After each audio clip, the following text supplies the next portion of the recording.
Halo sahabat-sahabat terkasih, berjumpa lagi kita di kanal tentang kita. Pada kesempatan kali ini kita akan mengulik tentang politik jualan anak antara Prabowo dan SBY. Sahabat-sahabat yang terkasih, menjelang Pilpres 2024 ada yang sangat menarik untuk diulik. Salah satunya mengenai jualan Prabowo dengan Gibran.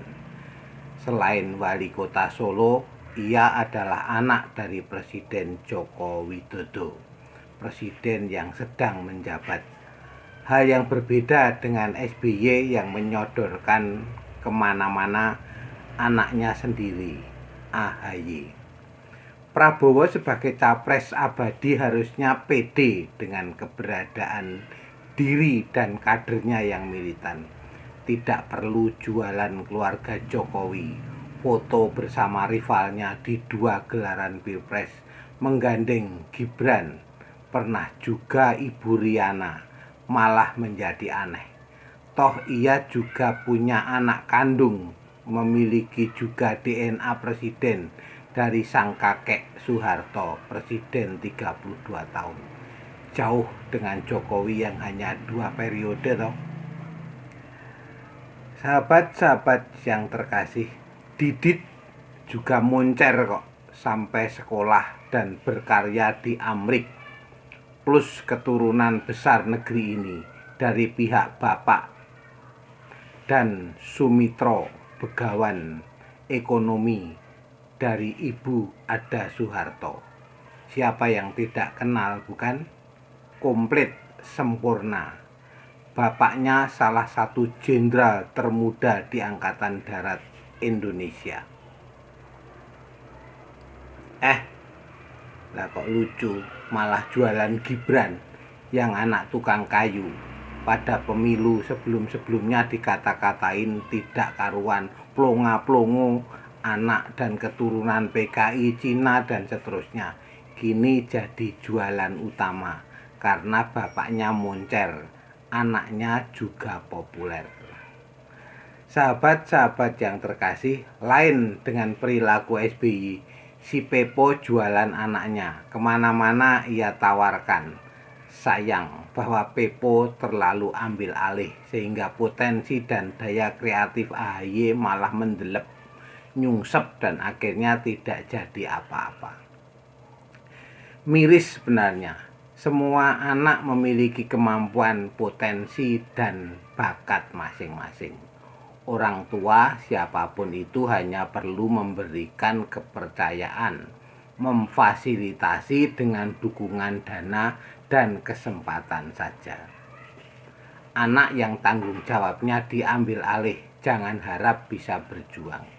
Kegagalan bukan karena kemampuan si anak, namun orang tua yang membuat anak tidak berdaya dan malah kehilangan potensinya. Sahabat-sahabat yang terkasih, Jokowi jelas terlihat memberikan kebebasan pada anak-anaknya. Mereka menjadi apa yang mereka rintis sendiri. Tidak perlu juga harus sama dengan bapaknya. Proses itu penting. Memulai dari wali kota, bukan langsung ketua umum partai. Kebebasan anak-anak bukan malah menjadikan mereka boneka, membebani dengan keinginan orang tua yang ditimpakan ke pundak si anak. Miris pola pikir demikian. Prabowo sayang bahwa ia tidak mampu melihat bahwa anaknya juga bisa menjadi penarik simpati dan sukacita publik untuk memilihnya menjadi presiden.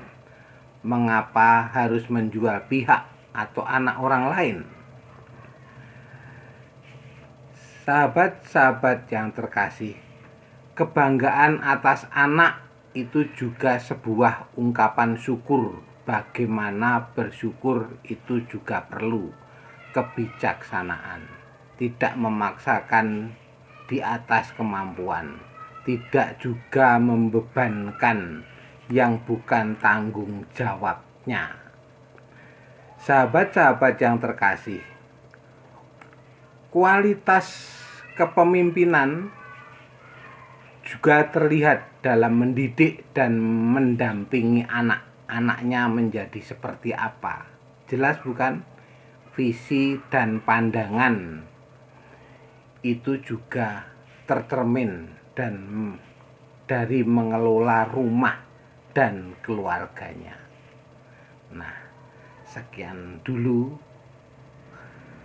analisis atau kulikan kita tentang politik negeri ini. Selalu menarik. Jangan lupa berkomentar, subscribe, like, dan share. Tetap berpikir kritis dan merdeka. Salam penuh kasih.